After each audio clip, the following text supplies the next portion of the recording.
Okay, so contrary to what you saw outside, but in line with what Anne showed right at the start, we've switched around the two presentations, and also Ian Steffel, who was supposed to do this talk, couldn't come after all. It's kind of holiday time and between terms in the UK, so it's a bit difficult just now. So, how do I prove? Yeah. So, what this is based on is the sort of network of all the hydrogen fuel cell research groups in the UK, which is the so-called the EPSRC. It's the Engineering and Physical Sciences Research Council hub, and this is led by Imperial College.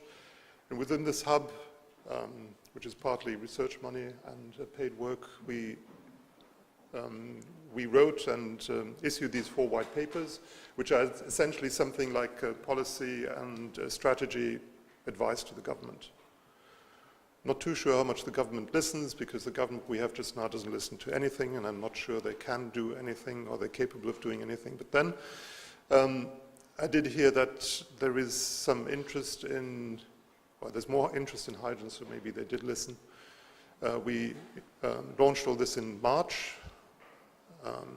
which was a bad time because it was upfront to the re-election or non-re-election. Anyway, so there's a need for policy and strategy and advice to this because, as you will have realized from Bart's presentation, we've had many years, if you like, we've had close to 200 years now of research into fuel cells and electrolyzers. So first electrolyzers, then fuel cells, interestingly enough.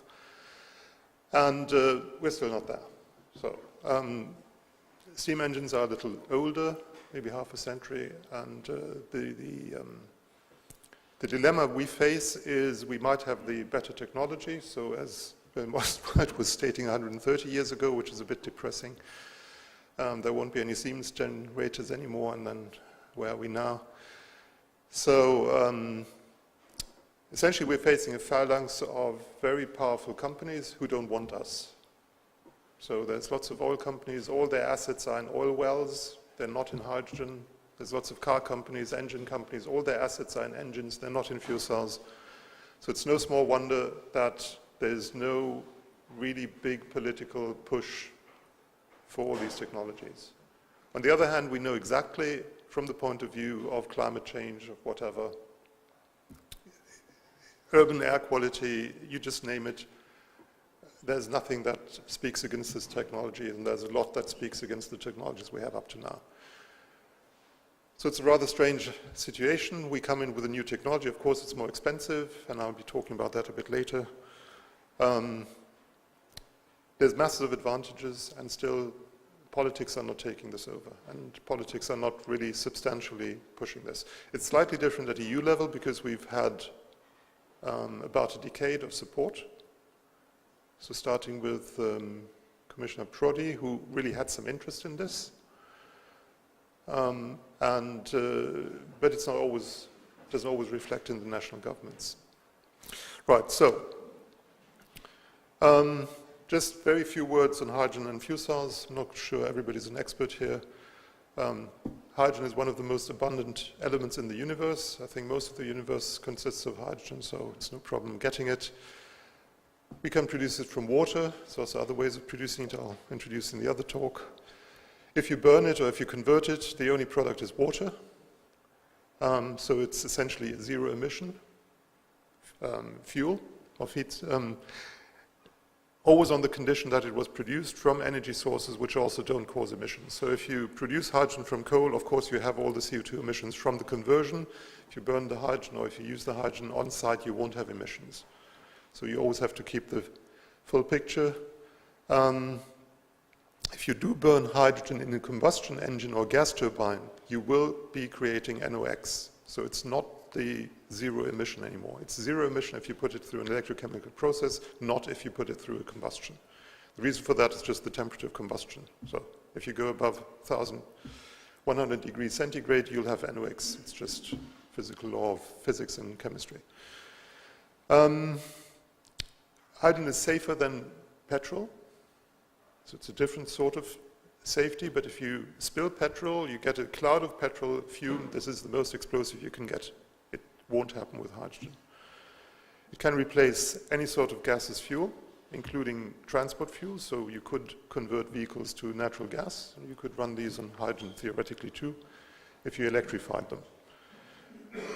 But we're not only stuck with hydrogen, we can also convert the hydrogen into other fuels, like synthetic methane, so synthetic natural gas, which would be pure methane, or even synthetic diesel.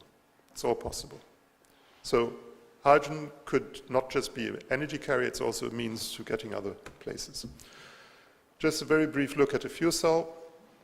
So on the right side, you can see the principle of fuel cell. Fuel cell is essentially a membrane, and the membrane has to be gas tight, has to be safely separate oxygen from hydrogen, electrically insulating, but ionically conducting. So if you turn the hydrogen into ions or you turn the oxygen into ions, depending on the type of fuel cell, these ions will be able to pass the membrane and be able to react with the other agent, the other reactant on the other side of the membrane. So this is a purely electrochemical reaction. Essentially, it's the same as if you burnt the hydrogen, but it's run in a different way. It doesn't do the detour with a thermal process. So we don't have all the problems we have with Carnot efficiency. It's all out of the question. A fuel cell could theoretically, but purely theoretically, be 100% efficient. Of course, it never will be, but it can get as close as you can get to it. So we're not limited by the Carnot efficiency. If you look at the efficiencies of thermal power plants, so nuclear power stations by definition is 33%. There's very large coal-fired power stations, lignite is about 30%. The more modern hard coal, 52%. If you have combined cycle, like a steam turbine and a gas turbine, you might get up to 60, 62%. The fuel cell can do 60 to 70% at any scale. It's a membrane-based process. It's just surface. The more power you need, the more surface you get. It has nothing to do with volume. Thermal processes are volume. So nothing can stop us from having a very small fuel cell, 1 kilowatt at 60, 65, 70% efficiency, net to the grid. It could also be a multi-megawatt unit. That's the beauty of the fuel cells. Of course, if you get very small, you'll have system losses. It won't be quite as good. So now looking at applications here, application in transport. Transport is one of the meanest parts of energy conversion. It has the lowest efficiency of all. So the overall conversion efficiency of a diesel engine is 20%. Petrol engine about 18. Maybe they're pushing towards 20 and 22 now, but that's it. So that's the total efficiency of driving, say, 100 kilometers. It's not the best point of the vehicle because it will never be in that best point. And if we electrify the vehicles, of course, we get a completely different efficiency. So a battery electric vehicle would have anything like between 60 and 90%. And what we do here is we just produce the electricity for the vehicle on board from hydrogen. So with the hydrogen, we're not limited in range as we would be with a battery. A kilogram of hydrogen takes us minimum 100 kilometers. So a normal passenger car would take on board 4 kilograms of hydrogen, could go up to 600 kilometers.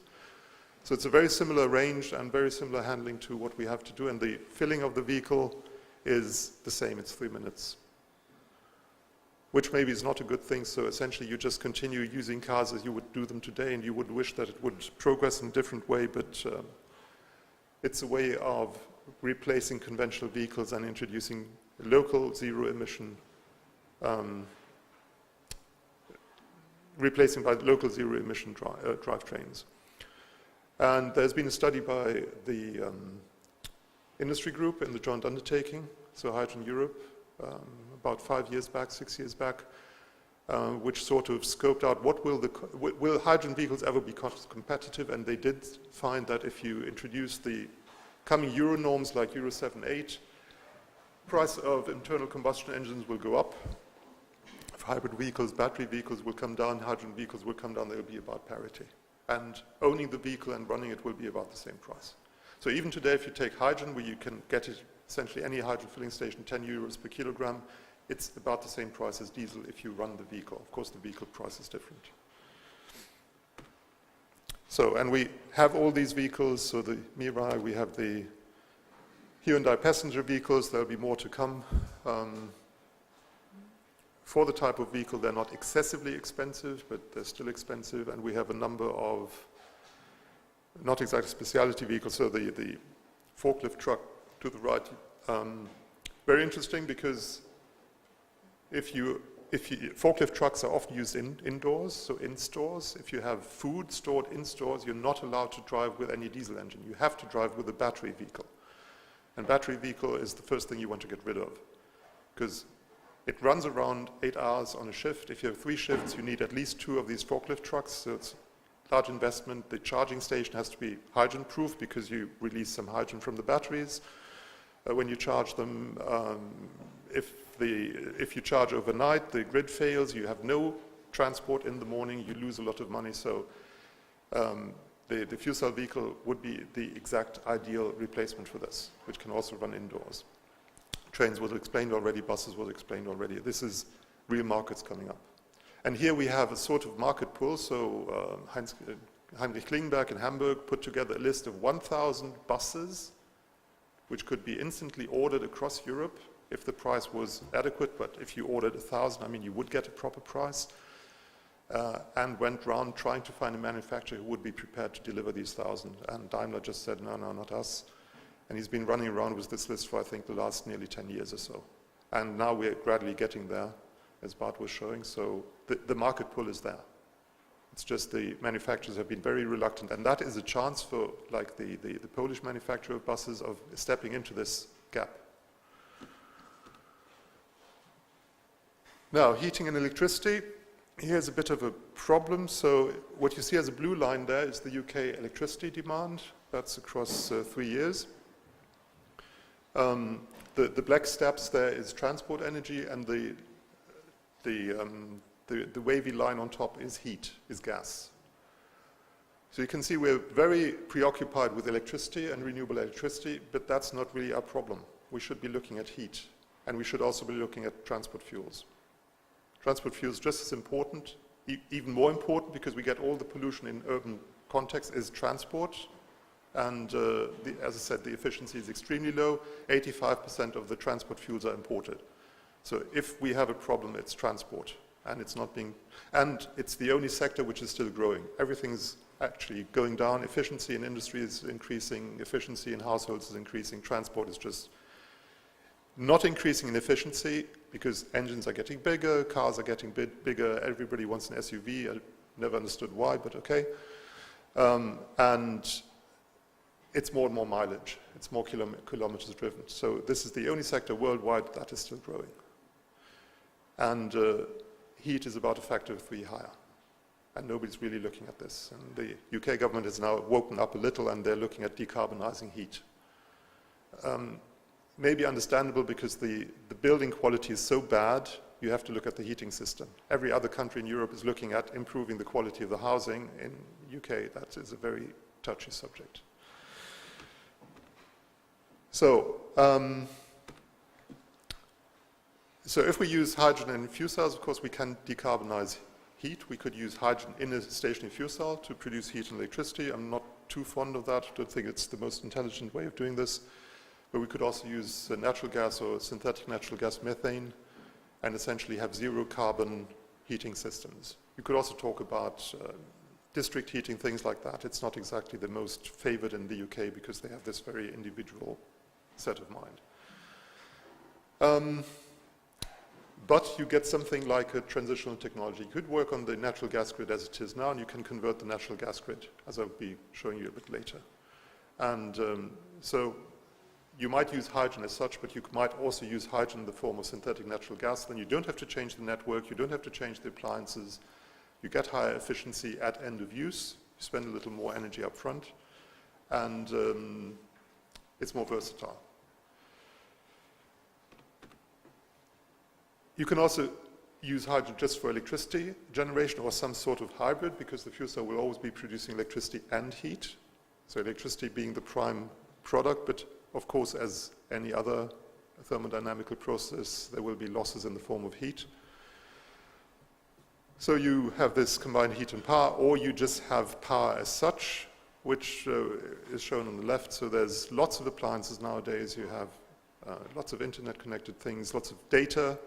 you're storing somewhere. There's nothing worse than having a data center in California and having the grid fail every other month or so. So Amazon claims if they go down for an hour, it costs them, I don't know, $10 million, $100 million. I can't quite believe that. So it's loss in sales, but then of course it's just shifted. People will order an hour later or something. But they are very much interested in having a backup. So as of now, they have to pay for diesel engines, which will be running continuously in standby, hot standby, to be able to ramp up. You need very large batteries, so why not use a fuel cell?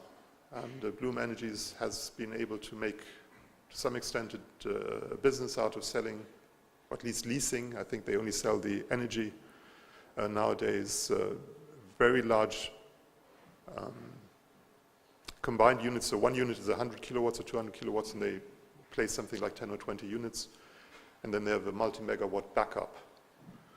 And they've sold these things to Amazon, to Google, to Apple, all kinds of these companies who will be paying a bit of a premium, but also have an interest in greening their image. So that's quite a good business case. It doesn't exist in all parts of the world because not every part of the world has such a bad grid as California. And then there's something like power to gas. I'll talk about that a bit later. We can also reverse the function of a fuel cell. But a lot of the current business ideas is around data centers or other applications with similar requirements to security of electricity supply. Now, there's a couple of unique things about hydrogen infrastructure. The first thing is it's a gas, it's not electricity. So all the problems we have with balancing electricity grids with input of renewable energy are not, I'm not saying they're not existent here, but they're at a totally different scale. A gas grid is ideal because with very little fluctuation in the pressure of the gas, you have the gas grid itself as a storage. So in the normal, say, gas grid of a European country, you have about 3 days worth of storage. You don't need a cavern anywhere, it's just the gas grid as such. You pump up the pressure a little, and it just takes up the extra. So, so having hydrogen as a gas is a benefit, and you don't need this very instantaneous balancing between demand and production. So what we see here is, say, a centralized production of hydrogens. We have very large plants. On the left, we have different feedstock. I'll be expanding on that in the second talk a little. Different ways of producing the hydrogen from anything that is a hydrocarbon. So a hydrocarbon will naturally include hydrogen. So it could be electricity, it could be methane we convert to hydrogen, it could be even coal. And then we feed this into a hydrogen infrastructure. So you could have the idea you convert the natural gas infrastructure into a hydrogen infrastructure. It won't be easy, but people say, okay, we converted back from town gas to natural gas. Town gas was 50% hydrogen already, so we've done this transition in the 50s and 60s, now we're going back again. It's a bit of a fantasy because, of course, in the 1960s there wasn't the number of gas appliances we have today, so it's not really the same thing. But there's people in the UK talking about this. And then we have the hydrogen distribution on the right, and then we have all the applications from industry to vehicles to households. You could also shortcut some of these things by using not a pipeline, but vehicle transport, so tankers. But you could also have the production locally. So you could use the electricity grid to transport electrical energy and locally turn this electrical energy into hydrogen with an electrolyzer. You could do this centrally, you could do it locally, and this gives you a bit of an insight into the flexibility. So hydrogen gives you a lot of flexibility. And then you go into, I think there's, oh no, it connects, yeah, on the right it connects, so you have all the end use on the same bus bar, if you like. And that's another way of putting this. So essentially what you're doing is you're connecting the electricity grid and the gas grid. So you're producing gas from electricity. So all the problems we have with excess energy production from windmills, all the discussion in Denmark or Germany, you can just cut short. Because if there's too much electricity in the grid, you turn it into gas. And this gas you can transport around at much less effort, much less losses than electricity. You can store it. and you can take it out of the electricity market and put it into the transport or to the heating market. So this is what you call power to gas, or this linking of energy sectors, or sector coupling, or whatever term is being used.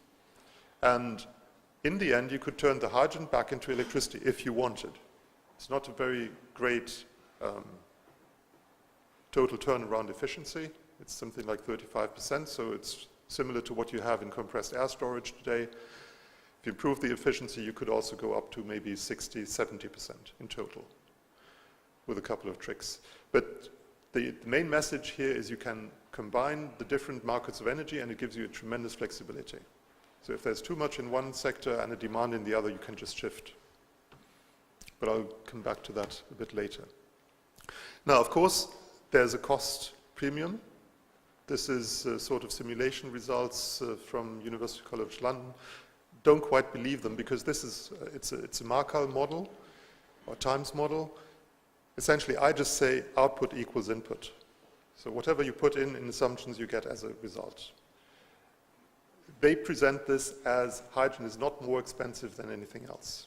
So the case right to the right is all electric. It's the current discussion, which I think is past already, the hype's gone. We'll do everything electric. We'll have heat pumps, we'll have electrical heating, we just don't need a gas grid, all these things. And then you have this huge problem of storage and balancing. If you use a gas grid, it's different. You have an automatic storage, and you have this possibility of shifting between sectors. So I think this all electric has gone again. It's cheaper because the infrastructure might be cheaper. I'm not sure it is, because you have much more balancing power you need in the end, which you don't need in a gas grid. And a gas pipe is incredibly cheap, much cheaper than an electric line. So, but the message here is, if you go for hydrogen, it's not more expensive in the long run. This is a view to 2030. And the other point Bart already mentioned is, as you increase the numbers of units, the price comes down. So this is a double logarithmic scale, a learning curve. So you've seen this for photovoltaics, you've seen this for electronics, you've seen this for personal computers. It's always the same. And the slope differs. So in electronics and personal computers, it's like every 2 years, it's a factor of 10 or 100 or whatever. But you see, it's tremendously going down, and this is relatively realistic. As numbers go up, you can see that the cost actually does come down. There could be some surprises, so there's been some examples of companies that got stuck. So a very early company, UTC, they couldn't go below $4,000 per kilowatt, and that just got them stuck, and they went out of the market. And you can also see there's differences in, so the lines here are for South Korea and Japan. As Bart already pointed out, we are overtaking Japan just now. And so the European companies will be able also to match these curves. Again, cost calculation from University College of London. If you put a CO2 premium cost, 250 euros per kilogram of CO2, which is, per ton, sorry, kilogram would be great. Per ton of CO2, hydrogen is cheaper than any of the other options, because the release of carbon dioxide gets incredibly expensive. But then, of course, 250 euros is what we've always said is necessary. But I think we're far away from that. But of course, if governments have to act on clean air and pollution issues, this might happen earlier than we think. Now, cost is an issue in itself, because what is cost? Essentially, cost is what a customer wants to pay for a service. But a customer doesn't necessarily want to pay for a service what the value of the service is. Partly, they only want to pay what they're sort of sort of offered, if you like. So typical Amazon, they offer something for free for 2 years, and suddenly you pay masses of money once you've got used to this offer. So they build sort of a value. Or things are offered at low prices just to keep competition out of the market. So customer pricing is a bit tricky. And the other thing is, customer pricing doesn't always, or in most cases, does not mirror the actual cost, the societal cost. So for instance, if we look at energy conversion, of course we have all the cost of inner city air pollution, which is not borne by the driver of the diesel engine. of the diesel car. So the driver of the diesel car pays for the car and for the diesel. Everything else that comes from health hazards, acid rain, damages to the environment, down to climate change, is essentially paid by the taxpayer. So if in Germany and Holland you have to increase the height of the seawalls, it's not the drivers of diesel cars that pay, it's the taxpayer. So essentially, as a taxpayer, as a citizen, and as a government, you bear all these costs. But it's not the cost that is allocated to the driver of the vehicle. So that's what you call externalities. And up to your own health. So you're paying with your own health if you go to Beijing and work there. Because everybody runs around with a mask, and I know a lot of people who won't take a job there because of the air quality. So you pay with your health, and in the UK they say there's about 40,000 premature deaths by bad air quality. In London, in the larger cities, in Birmingham too.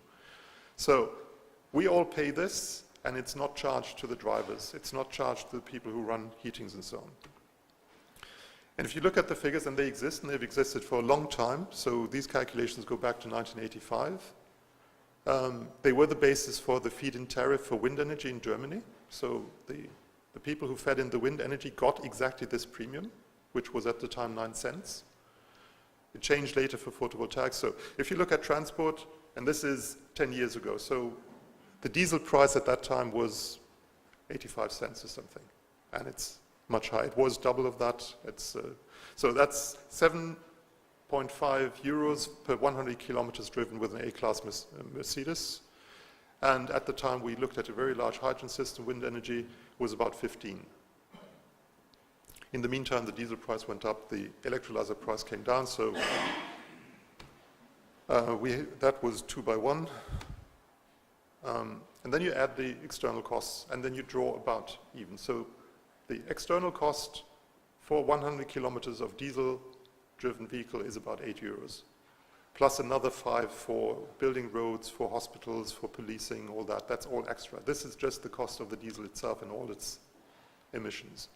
There will be external costs on the hydrogen too, but this draws even. So as a state, as a government, I would have to look at what am I spending in total. So there's some private sector which is taking care of actually running the vehicles, but there's also all the sector I have to compensate in damages. So as a government, I could say, okay, I have to pay this money, so why don't I get it back from those people who've caused the trouble? Why do I charge everybody, even the pedestrians, for this service? So it's the taxes I take on board, which I can spend. Why don't I charge that to the vehicle owners? And then suddenly the picture totally changes. Then hydrogen is suddenly cheaper because it doesn't cause the damages. So probably it would give a revolution if you charge this on top of the diesel price or the petrol price. Everybody would go through the ceiling. Why is this so expensive? Of course it's expensive because that's the total cost. It's just you're pretending it's cheaper. You've been fooled. You've been told it's cheaper so that you can be sold the petrol. Because if the petrol companies hadn't, the oil companies hadn't sort of shifted this cost to the state, they would have to charge it. So they're just exploiting the state, they're exploiting the citizens. If they were charged the proper price, and that's why we're just not progressing. Because we're looking at fantasy prices of energy, of conventional energy. And then on top of that, you take 500 billion in subsidies for oil companies worldwide every year. I mean, if we got that for our side, it would just be a totally different picture. But that's things that are never tabled. So currently we're trying to convince governments, maybe not charge this to the consumer, but at least if you're looking at funding programs, look at these total costs and then allocate the funding accordingly. There's still funding going to oil companies. I mean, what for? For polluting the air in inner cities. So that's this dilemma between internal and external costs, and that changes the picture, and it's just an educational process of getting governments to think this way. Good, just a brief look at international. So there's quite a good status of fuel cells in Japan because they had this huge market introduction program for CHP units, small CHP units. So there's over 100,000, there's close to 200,000 today. And interestingly enough, so it started with the low temperature fuel cells, Now it's actually moved to the high temperature fuel cells. So the units N is producing, and he's actually selling to Japan, they're actually taking over the market in Japan because they can run on natural gas directly. And Japan is an example for a country which really depends on energy imports, which has a very stringent program to get away from the energy imports, to have more efficient energy use, and a very clear strategy of where they're going across several, say, governmental periods, so financial years or programs that they call it. I think they're in the third or fourth something of this market introduction. The subsidies, I think, have been stopped now, but the program has taken off. So the price of the units has come down so low that it's actually getting close to commercial. Germany, slightly similar, also has had now more than 10 years of a very stringent program, not quite as successful. European level, you heard from Bart already, I think a success story too, and we're getting closer, and we're, as I think you mentioned already, overtaking a lot of the world. So China might be the largest competitor. They're coming up. US had a very good program, but it's more or less stopped it a couple of years, unfortunately, under Barack Obama. South Korea also has some interest, but there's also been a lack there. So, but essentially, and UK, well, of course, hardly mentioned. Although it's just changing a little. But you can see there's a correlation between government support, not necessarily government support in funding, but in policy. So what you want is a framework. You want to know, okay, European Commission will install Euro 7 and 8 up to 2030. You know exactly the diesel engine will be out of the market, won't be able to cope with this. So here's the chance for the electric vehicles, including the hydrogen vehicles. If that doesn't come in place, if the Commission said, oh, well, you know, Euro 7 will be too heavy for the car industry, let's shift that by 10 years, you know exactly it won't take off. But you need this very reliable policy framework, and then you can actually start this on a commercial basis. Good, just to sum up, well, you can find these white papers on the internet. The complete documents are there. So the things hydrogen fuel cells can offer, so we get this integration of renewable energies. It's a key technology to integrate large-scale renewable energies to be able to run 100% on renewables. We can completely, well, maybe not completely eliminate, but drastically reduce urban pollution, reduce energy import, because a lot renewable energy is mostly indigenous. It's produced in the countries, on rooftops, on hilltops, and the fuel cells greatly increase the energy efficiency, the conversion efficiency. Good, that's all the contributors to this part of the study, and well, we'll take questions then towards the end. Okay, thank you.